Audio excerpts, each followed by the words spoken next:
অনেক বাতাস, আমার কথা শোনা যাচ্ছে কিনা আমি জানি না। হাই, সুইডেনের ওয়েদার ফুললি ভালো শুরু হয়ে গেছে। গতকাল ছিল সুইডেনে ভালবরি সেলিব্রেশন, যেটা সুইডেনের একটা ঐতিহ্যবাহী সেলিব্রেশন বসন্তকে বরণ করে নেওয়ার জন্য। আর আজকে হলো মের 1 তারিখ, আজকে holiday.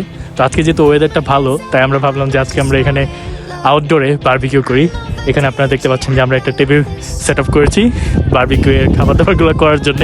We have some guest as well, তারা এখন আমাদের সাথে আসে নাই, একটু পরে আমাদের সাথে জয়েন করবে।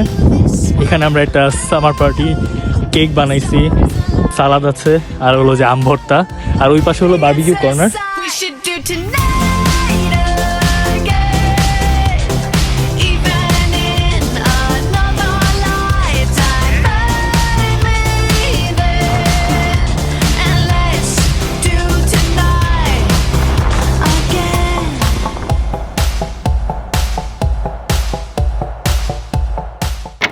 এই সিজনটাকে বলা যায় যে একটা বারবিকিউ সিজন। সামার যখন শুরু হয় প্রত্যেক উইকেন্ডে বলা যায় যে সবাই কেউ না কেউ বারবিকিউ করে। অ্যান্ড আপনাদেরকে আমি আমার আগের একটা ব্লগে দেখিয়েছিলাম যে সুইডেনের প্রত্যেকটা রেসিডেন্সিয়াল এরিয়াতেই কিন্তু এরকম বারবিকিউ স্পটগুলো থাকে যেখানে সবাই বারবিকিউ করতে পারে।